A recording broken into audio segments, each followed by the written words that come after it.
به یو کار کوې ځوانه، ته به 40 ورځې د خپل رب نافرماني به کوې. زه به 40 ورځې د خپل رب نافرماني کوم. یاره ښایسته خو ډېره د پیسو په زور به دې خپلوم، که د پیسو په زور نه و زه مالته هندو په هندو باندې به کوډ در باندې کوم، تا خو به زه د ژوند ملګری جوړوم. ملنګه کوډ ته یې ځان ته که اوس یې کوم کښېنستی سم وکښېنه. چش دی په چا یې کوې؟ دا یو چا راستولی یم، دلته پر پلانکي ځای باندې یو هندو کښېني، هغه هم کوډ کوي هم جادو کوي. نو زما د یو نجلۍ سره مینه ول، هغه ډېر د ماړه کور دی، هغه زما سره مینه نه کوي. نو ما زه تاله رالم سړی که دې کوډ په وکړې جادو په وکړې دا نجلۍ دې ما ته خپله کړي. بلکل به یې وکړم، جادو به په وکړم، خو د هغه دپاره به ته یو کار کوې. هغه څنګه کار دی ملنګه؟ کوی یې شې؟ و ته به 40 ورځې د خپل رب نافرماني به کوې، نه به لمونځ کوې، نه به عبادت کوې، نه به یو ښه کار کوې. 40 ورځې بې غسله ګرځې. دا ته کوی شې؟ و دا کار به زه وکړم، نو خو بیخي مینه ده. نو کې کوی شې؟ نو ولاړ شه، 40 ورځې بعد راشه، بیا به زه ستا کار در وکړم.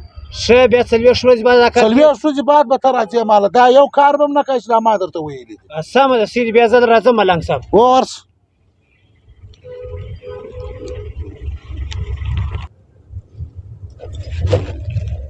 ملنګ صاحب کښېنستی سم؟ وکښېنه. ما خیال نه دي وپېژندل. یا نه مې پېژندل؟ هغه 40 شپې چې تا مخکې ما ته وویل چې زما ول د نجلۍ پر برابر ده. جادو والا؟ نو څنګه شو 40 ورځې هغه کم کارونه چې ما تا ته ویلو هغه تا وکړو که دې نه وکړو؟ هغه خو ما ګرده وکړه، نه مې غسل کړی دی په دا 40 شپې کې، نه مې د الله عبادت کړی دی، نه مې ذکر اذکار کړی دی، ټول مې د الله نافرماني کول. ښه بس ورشه ځوانه، اوس به ستا پر کار لګیا کېږم. 2 ورځې بعد راشه، خپل تعویض به واخلې. بیا 2 ورځې بعد راشه؟ 2 ورځې ستا پر کار زه نن لګیا کېږم. سمه ده ولاړ. صحیح ده.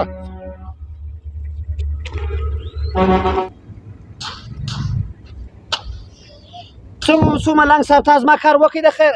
یا دا ستا کار خو نه کېږي. زه هر څو جادو کوم، هر څو دغه وکړم، دا ستا کار نه کېږي.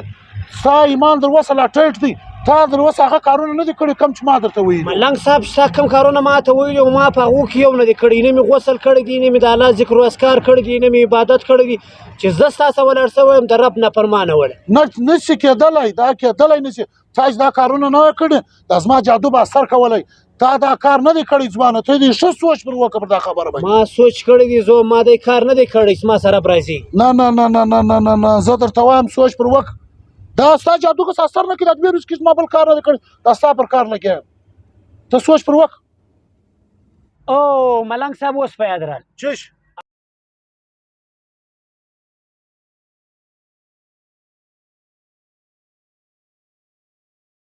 هغه 40 شپې ما بعد زه تاله راکړلم، نو یو ډبره په لاره کې پرته وه، ما را سیټ ته کړل.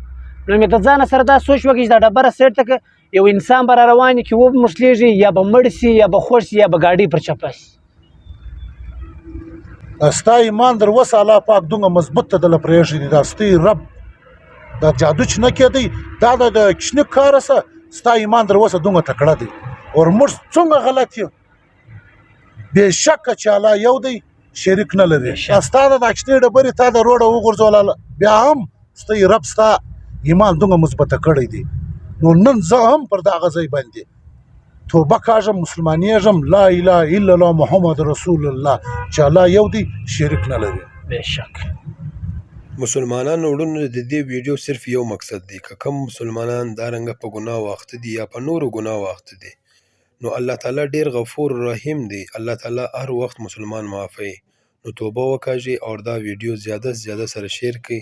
الله دې موږ ته هدایت وکړي.